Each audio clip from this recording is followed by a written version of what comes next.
Students, हम आज BA part second paper Indian society issues and problems के अंतर्गत टॉपिक रीजनल डिस्पैरिटीज क्षेत्रीय असमानताएं में दो मुख्य बिंदु पर चर्चा करेंगे। पहला, रीजनल डिस्पैरिटीज इकोनॉमी अर्थात क्षेत्रीय असमानताएं आर्थिक। दूसरा, कॉन्सिक्वेंसेज ऑफ रीजनलिज्म क्षेत्रवाद के क्या दुष्परिणाम हैं। देश के विभिन्न क्षेत्रों में वितरण संबंधी असमानताओं के परिणाम स्वरूप सामान्य लोगों की आय गिर जाती है, उनका जीवन स्तर नीचा हो जाता है, उपभोग वस्तुओं की मांग घट जाती है, उत्पादन में कमी होती है, प्रोडक्शन में कमी होती है, पूंजी निर्माण की दर नीची हो जाती है। परिणाम स्वरूप उत्पादन क्रिया का ह्रास होने लगता है, इससे बेकारी फैलने लगती है, अनएम्प्लॉयमेंट बढ़ जाता है और लोगों की आय में कमी होने लगती है। एक बार इस आर्थिक कुचक्र के प्रारंभ होने जाने पर यह अस्थायी रूप भी ग्रहण कर लेता है। अतः विषमताओं को कम करने हेतु वितरण संबंधी असमानताओं को कम करना अति आवश्यक है। स्वतंत्र भारत में नियोजित परिवर्तन के विभिन्न प्रयासों के बावजूद आय के वितरण में विषमताओं में तेजी से वृद्धि हुई है। विषमताओं में इस वृद्धि का अनुमान इस प्रकार लगाया जा सकता है कि भारत के विभिन्न राज्यों या प्रदेशों में प्रति व्यक्ति सकल राज्य घरेलू उत्पाद वर्ष 98-99 में महाराष्ट्र में ये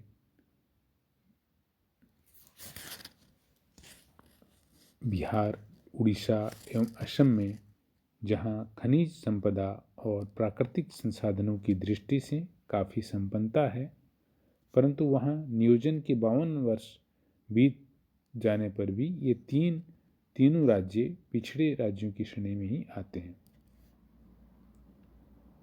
राजस्थान में प्रति व्यक्ति सकल राज्य घरेलू उत्पाद 57,699 रुपये, जबकि बिहार में 57,688 रुपये है। इस दृष्टि से ये दोनों राज्य समकक्ष हैं।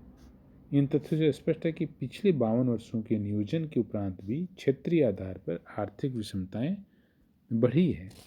क्षेत्रीय असंतुलित विकास के लिए निम्न कारक उत्तरदायी हैं, जिसे विभिन्न राज्यों में कृषि विकास संबंधी विषमताएं, परिवहन, संचार, बीमा, बैंकिंग, विद्युत एवं जल आपूर्ति संबंधी सुविधाओं का असमान रूप से उपलब्ध होना और असमान औद्योगिक विकास, कुछ राज्यों में राजनीतिक चेतना का अभाव, कुछ क्षेत्रों या राज्यों में शिक्षण एवं प्रशिक्षण सुविधाओं का अभाव तथा कहीं कहीं प्राकृतिक संसाधनों का पूर्ण दोहन नहीं कर पाना। भारत में आय वितरण संबंधी असमानताओं के साथ साथ धन तथा संपत्ति के वितरण संबंधी विषमताएं भी काफ़ी कुछ देखने को मिलती है। देश में व्याप्त सभी प्रकार की विषमताओं के परिणाम स्वरूप क्षेत्रीय आधार पर समय समय पर आंदोलन होते रहे, अलग राज्यों की मांग उठती रही है और इन मांगों के आगे सरकार को कई बार इनकी मांगें माननी पड़ी है और प्रांतों का विभाजन हुआ है।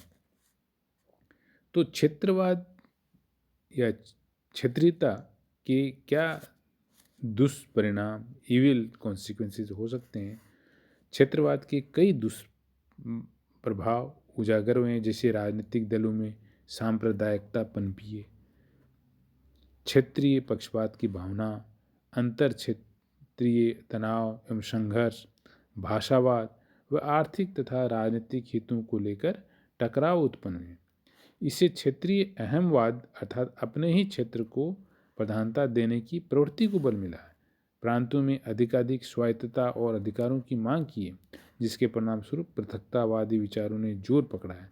इन सभी ने प्रजातंत्र, लोकतंत्र और राष्ट्रीय एकीकरण के लिए खतरा उत्पन्न किया है। क्षेत्रीयता के दुष्परिणाम कई और हो सकते हैं, जैसे विभिन्न क्षेत्रों में संघर्ष, क्षेत्रवाद के विभिन्न क्षेत्रों के बीच तनाव एवं संघर्ष उत्पन्न हुआ है। प्रत्येक क्षेत्र ये चाहता है कि उसके यहाँ कोई कारखाने लगे, प्रोजेक्ट शुरू हो, विश्वविद्यालय खुले, महाविद्यालय खुले और उससे ही केंद्र द्वारा अधिकाधिक सहायता प्रदान की जाए। दूसरा, राज्य एवं केंद्रों के बीच तनाव। क्षेत्रवाद को लेकर राज्यों एवं केंद्र के बीच तनाव पैदा हुआ है।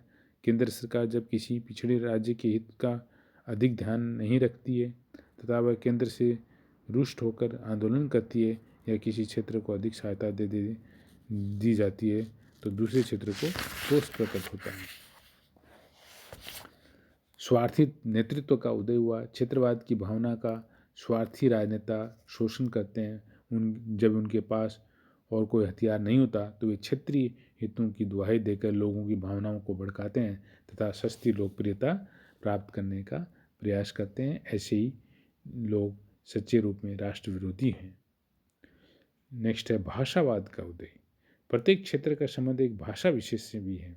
जब कभी क्षेत्रवाद का नारा बुलंद किया जाता है तो भाषा की समस्या भी उठ जाती है और भाषा को लेकर लोगों में तनाव उत्पन्न होते हैं क्योंकि प्रत्येक व्यक्ति अपनी मातृभाषा के प्रति मानसिक लगाव पाया जाता है। राष्ट्रीय एकता एवं प्रजातंत्र को खतरा। क्षेत्रवाद के कारण पारस्परिक तनाव, द्वेष एवं संघर्ष उत्पन्न होता है जो राष्ट्र एवं प्रजातंत्र विरोधी होते हैं। क्षेत्रवाद एकता के स्थान पर अलगाववाद पर जोर देता है। Thank you.